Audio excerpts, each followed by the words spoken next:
Hi, ജസ്റ്റിനാണ് jungle ബുക്കിൽ നിന്ന്. ഇന്ന് ഞാൻ നിൽക്കുന്നതെന്ന് പറയുന്നത് എൻ്റെ വീടിനടുത്തുള്ള അതിപുരാതനമായ ഒരു അമ്പലത്തിൻ്റെ അടുത്താണ്. അതായത് കാടിനുള്ളിലുള്ള ഒരമ്പലം. വളരെ പൗരാണികമായ കുറേ കാര്യങ്ങളുള്ള പുരാതനമായ ഒരമ്പലമാണ്. അവിടെ അതിൻ്റെ കുറേ വിശേഷങ്ങളും അതിൻ്റെ പ്രത്യേകതകളൊക്കെയാണ് ഞാൻ ഇന്ന് ഈ വീഡിയോയിൽ നിങ്ങളുടെ മുമ്പിൽ അവതരിപ്പിക്കുന്നത്. അതിനെക്കുറിച്ച് അമ്പലത്തിനെക്കുറിച്ച് കൂടുതലായിട്ട് ആധികാരികമായിട്ട് പറയാനൊന്നും എനിക്കറിയില്ല. അപ്പോൾ അതിനെക്കുറിച്ച് പറയാനായിട്ട് അതിൻ്റെ ചുമതലപ്പെട്ട ഒരാൾ ഇവിടെ ഉണ്ട്. നമ്മുടെ സുഹൃത്താണ്, അയൽവാസിയാണ്. അപ്പോൾ ഇത് എന്നാ പറയണേ, എൻ്റെ വീടിനടുത്തുള്ള, അതായത് പുത്തുംകുരിശ് അള്ളുങ്കൽ കോതമംഗലം സ്ഥലത്ത് എൻ്റെ വീടിനോട് ചേർന്നുള്ള കാടിനുള്ളിൽ ഞങ്ങൾക്കൊക്കെ എന്നാ പറഞ്ഞാൽ ചെറുപ്പം മുതലേ ഇവിടുത്തെ അമ്പലത്തിലെ ഓരോ പരിപാടികളിലും ഞങ്ങളെല്ലാവരും വരുവും പങ്കെടുക്കുകയും ചെയ്യുന്ന, ചെറുപ്പം മുതലേ ഇവിടുത്തെ പല പരിപാടികളിലും ഞങ്ങളെല്ലാവരും വന്ന് പങ്കെടുക്കുന്ന ഒരു അമ്പലമാണ്. അതുകൂടാതെ ഈ അമ്പലത്തിൻ്റെ പ്രത്യേകത എന്ന് വെച്ച് കഴിഞ്ഞാൽ എല്ലാ മതത്തിലുള്ള ആളുകൾ ചേർന്ന് നടത്തുന്ന ഉത്സവങ്ങളൊക്കെ ഉണ്ട് ഇവിടെ. അപ്പോൾ അതിൻ്റെ കൂടുതൽ വിശേഷങ്ങൾ ഞാൻ വീഡിയോയിലൂടെ നിങ്ങൾക്ക് കാണാം. എന്തായാലും നമുക്ക് അവിടെ അവരെല്ലാവരും ഉണ്ട്. നമുക്കത് ജസ്റ്റ് ഒന്ന് ഞാനതെല്ലാം കാണിച്ചു തരാം. ഓക്കെ, നമ്മുടെ കൂടെ ഉള്ളത് ബിനോയ് ചേട്ടനാണ്, നമ്മുടെ ബാല്യകാല സുഹൃത്തും ഈ അമ്പലത്തിൻ്റെ ഒരു ഹായ് ബിനോയ് ചേട്ടാ. ഹായ്. ബിനോയ് ചേട്ടാ നിലവിൽ ചേട്ടൻ്റെ ഇവിടുത്തെ വൈസ് പ്രസിഡൻ്റ് അല്ലേ? നമസ്കാരം. ഞാൻ ഈ അംബികാരം ഭഗവതി ക്ഷേത്രത്തിൻ്റെ വൈസ് പ്രസിഡൻ്റാണ്, ദേവസ്വത്തിൻ്റെ വൈസ് പ്രസിഡൻ്റാണ്. ഈ ക്ഷേത്രത്തെക്കുറിച്ച് പറയുകയാണെങ്കിൽ ഈ ക്ഷേത്രം എറണാകുളം ജില്ലയിലെ മലയോര മേഖല, അത് ഇടുക്കി ജില്ലയുമായി ബന്ധപ്പെട്ട് തീരുന്ന അവസാനമായിരിക്കുന്ന കവളങ്ങാട് ഗ്രാമപഞ്ചായത്തിലെ അള്ളുങ്കൽ ദേശത്താണ് ഈ ക്ഷേത്രം സ്ഥിതി ചെയ്യുന്നത്. ഇതിൻ്റെ പുരാണത്തെക്കുറിച്ച് പറയുകയാണെങ്കിൽ ഇത് നിഷേധവാസികൾ നൂറ്റാണ്ടുകൾക്ക് മുമ്പ് ഇവിടെ കാളിബിംബത്തിൽ ആചരണാദികൾ നടത്തി പോന്നിരുന്നു. കാലപ്പഴക്കം കൊണ്ട് ഈ പ്രദേശം നശിച്ച് ജനജീവിതം ഇവിടുന്ന് പാലായനം ചെയ്യുകയാണ്. പിന്നീട് 1965 കാലഘട്ടത്തിലാണ് ഈ വനത്തിൽ ഒരു പ്രദേശം ജനവാസത്തിന് വേണ്ടി സർക്കാർ ഉടമസ്ഥയിൽ വീതിച്ചു കൊടുക്കുന്നത്. അത് ആ കാലഘട്ടത്തിൽ തന്നെ 65 കാലഘട്ടത്തിൽ തന്നെ ഈ വനമേഖല വെട്ടിത്തെളിച്ച് ഫോറസ്റ്റുകാർ ഇവിടെ പ്ലാന്റേഷൻ ചെയ്യാനായിട്ട് ഉദ്ദേശിച്ചു. ആ സമയത്ത് ഈ ക്ഷേത്രത്തിൻ്റെ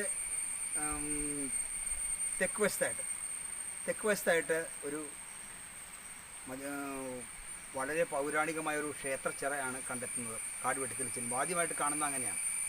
അപ്പോൾ ക്ഷേത്രച്ചിറ കണ്ടു കഴിഞ്ഞപ്പോൾ എല്ലാവർക്കും അത്ഭുതമായി. കാരണം ഈ പ്രദേശത്ത് അല്ലെങ്കിൽ ഈ തലക്കോട്, തേങ്കോട്, ഇത് ഏത് പ്രദേശം വെച്ചു അതിൽ ഏറ്റവും ഉയർന്നൊരു മേഖലയാണ്. അവിടെ ഒരു ജലസ്രോതസ് കണ്ടെത്തുക എന്നുള്ളത് തന്നെ ഒരു മഹാ അത്ഭുതമായിട്ട് ഉണ്ടായിരുന്ന എല്ലാ ആൾക്കാർക്കും തോന്നി. അവർ ആ ജലസ്രോതസ് ദാഹജലത്തിനും മറ്റാവശ്യത്തിനോട് ഉപയോഗിച്ച സമയത്ത് അതിൻ്റെ ഉള്ളിൽ നിന്ന് അവർക്കൊരു എന്തോ നല്ല ചൈതന്യമായിട്ടൊരു പ്രകാശം ചൊരിഞ്ഞായിട്ട് തോന്നുകയും സൂക്ഷ്മമായ പരിശോധനയിൽ അവിടെ നിന്ന് ഈ കാളി വിഗ്രഹം, ദേവിയുടെ വിഗ്രഹം ലഭിക്കുകയുണ്ടായി. അപ്പോൾ തന്നെ അത് ഇവിടെ തൊട്ടടുത്തൊരു പാലയുണ്ട്, നമുക്ക് പാല കാണാം. ആ പാല വളരെയധികം വർഷങ്ങൾക്ക് പഴക്കമുള്ള പാലയാണ്. ആ പാലച്ചൂട്ടിലേക്ക് ഈ വിഗ്രഹം എടുത്തു വെച്ചുകൊണ്ട് തൽക്കാലം നമ്മളവിടെ ആചരണാദികൾ നടന്നിട്ടുണ്ട്. പിന്നീട് 1980 കാലഘട്ടത്തിലാണ് ഒരു ആട്ടവിശേഷവും അതുപോലെ മകമഹോത്സവമൊക്കെ നടത്തി നമ്മൾ ഇതിനൊരു തുടക്കം കൊടുക്കുന്നത്. പിന്നീട് എന്താ വെച്ചാൽ ഈ ക്ഷേത്രം ഒന്ന് പുതുക്കി പണിയുന്ന പ്രദേശവാസികളായ മതേതര വിശ്വാസികളായ എല്ലാ സമൂഹത്തിൽപ്പെട്ട എല്ലാ ആൾക്കാരും ഈ ക്ഷേത്രത്തിന് ഇങ്ങനൊരു സ്ഥിതി പോരാ. മറിച്ച് ഈ ക്ഷേത്രം ഉയർച്ചയായിരിക്കും വരുന്ന എല്ലാ മതസ്ഥരായ നമ്മുടെ സുഹൃത്തിൻ്റെ അവർക്കറിയാം, അപ്പോൾ അച്ഛനൊക്കെ തൊട്ടുള്ളവരൊക്കെ ഇതിലത്ത് പങ്കാളികളായിക്കൊണ്ട് ഈ ക്ഷേത്രത്തിന് എല്ലാ മതസ്ഥരെയും ഒരു സപ്പോർട്ടുണ്ടായിരുന്നതാണ്. ഈ ക്ഷേത്രം ഒരു ബാലാലയ സമയത്ത് ഇതിന് കാവൽക്കാരായിട്ടിരുന്നത് പോലും ഇവിടെ എസ് മുസ്ലിം പിതാക്കന്മാരാണ്. അവരുടെ കാരണവന്മാരാണ് ഇതിനൊക്കെ കാവൽ നിന്നിട്ടുള്ളത്. അത് ചരിത്രമുണ്ട് ഇവിടെ. അപ്പം അങ്ങനെ നിന്ന് നമ്മളിതിന് പുതുക്കി പണിയണം തീരുമാനിക്കുകയും പാമ്പാക്കോട പുരുഷോത്തമൻ ജ്യോത്സ്യരുടെ നേതൃത്വത്തിൽ നമ്മളിവിടെ അഷ്ടമുടി പ്രശ്നം വെച്ചു. ആ സമയത്ത് ക്ഷേത്രം പുതുക്കി പണിയാൻ തീരുമാനിക്കുകയും 2010 കൊല്ലവർഷം 1985 നമ്മൾ കുംഭമാസത്തിലെ മകനാളിൽ ദേവിയുടെ പ്രതിഷ്ഠ നടത്തിയിട്ട് തൊട്ടടുത്ത വർഷങ്ങളിൽ ഇതിൻ്റെ ഉപപ്രതിഷ്ഠകളുണ്ട്. അതായത് സർപ്പത്തിൻ്റെ ഇവിടെ വളരെ പ്രാധാന്യമുള്ള ഈ ക്ഷേത്രത്തിൽ സർപ്പത്തിന് നൂറുംപാലും വഴിപാട് വളരെ പ്രാധാന്യമാണ്. അതിവിടെ ആണ്ടുതോറും നടത്താറുണ്ട്. മഹോത്സവം നാളിൽ നടത്തും. പിന്നെ വൃശ്ചികമാസത്തിലെ ആണെങ്കിൽ 2 പ്രാവശ്യമാണ് ഇവിടെ നടത്താറുണ്ട്. 2 പ്രാവശ്യമാണ് ഈ സംഭവം നടത്തുന്നത്. അപ്പോൾ അതിനും അങ്ങനെ സർപ്പത്തെ പ്രതിഷ്ഠ നടത്തി മഹാദേവൻ്റെ പരമശിവൻ്റെ പ്രതിഷ്ഠയും ഇവിടെ തൊട്ടടുത്ത വർഷം നടത്തി ഈ ക്ഷേത്രത്തിൻ്റെ പ്രതിഷ്ഠാ കർമ്മങ്ങൾ നമ്മൾ പൂർത്തിയാക്കി. ഈ കാണുന്ന അമ്പലം ഇവിടുത്തെ പ്രതിഷ്ഠ എന്ന് പറയുന്നത് ശിവൻ്റെയാണ്. പിന്നെ ഈ തൊട്ടടുത്ത് ചേർന്ന് നിൽക്കുന്ന ഇത് ഭദ്രകാളിയുടെയും. അങ്ങനെ 2 പ്രതിഷ്ഠയാണുള്ളത്. വേറെ അതിൻ്റെ കൂടുതൽ കാര്യങ്ങളൊക്കെ നമുക്ക് ഇതുമായിട്ട് ബന്ധപ്പെട്ട അധികാരികൾ നമ്മുടെ കൂടെ ഉണ്ട്. അവർ നമ്മുടെ അടുത്ത് പറയും.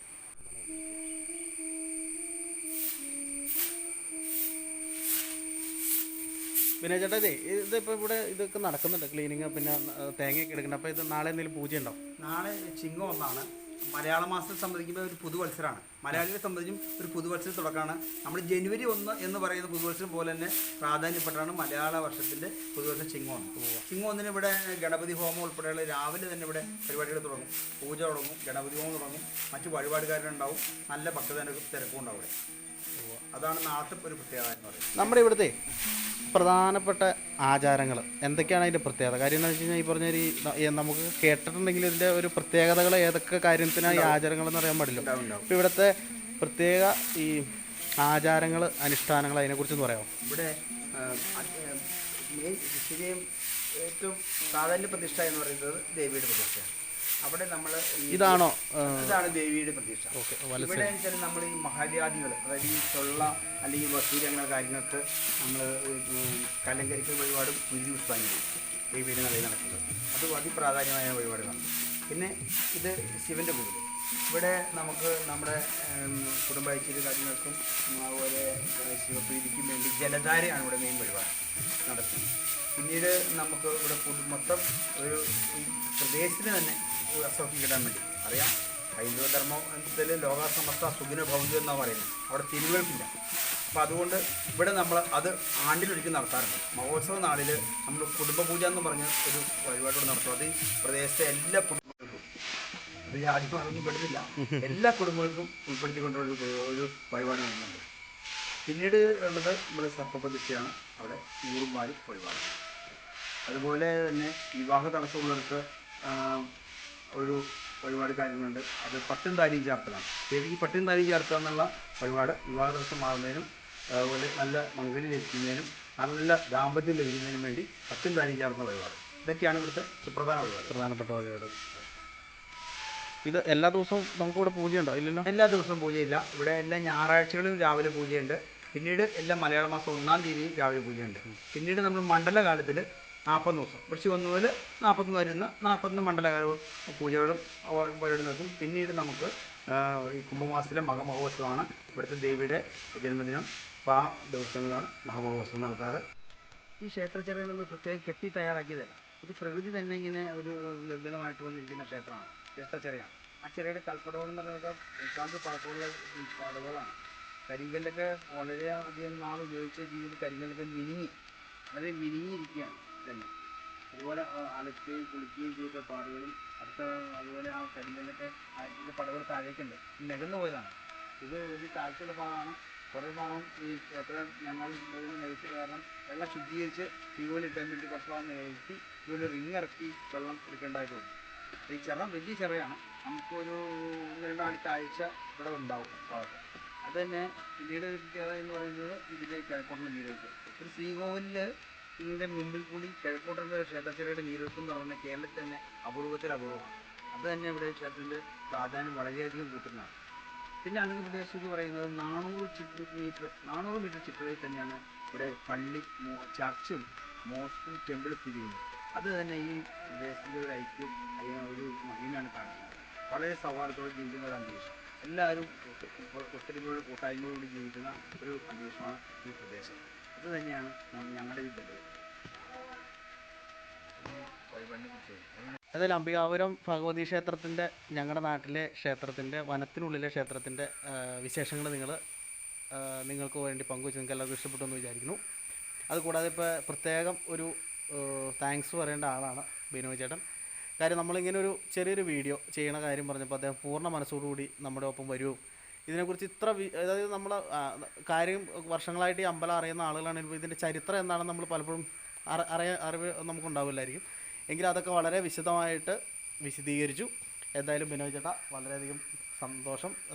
അതായത് ഇതൊക്കെ ഒന്ന് പരിചയപ്പെടാനും ഇതിനെക്കുറിച്ചുള്ള വിശദ കാര്യങ്ങൾ നിങ്ങൾ പറഞ്ഞു തന്നതിനും വളരെയധികം സന്തോഷം. എന്തായാലും ഇങ്ങനെ ഒരു വീഡിയോ ചെയ്യാനും ഇത് ഇങ്ങനെ ഒരു യൂട്യൂബിലാക്കി ഇത് പ്രശസ്തിയിലേക്ക് വരാനും അതുപോലെ ഇത് എന്നെ പിന്നെ പ്രവർത്തിച്ച ജസ്റ്റിന് ഈ ക്ഷേത്ര മഹോത്സവ ദേവസ്വത്തിൻ്റെ എല്ലാവിധ നന്ദിയും കടപ്പാടും അറിയിച്ചു കൊടുക്കും. സന്തോഷം. എന്തായാലും അടുത്ത വീഡിയോ ആയിട്ട് നമുക്ക് വരാം. അതുവരേക്കും ബൈ.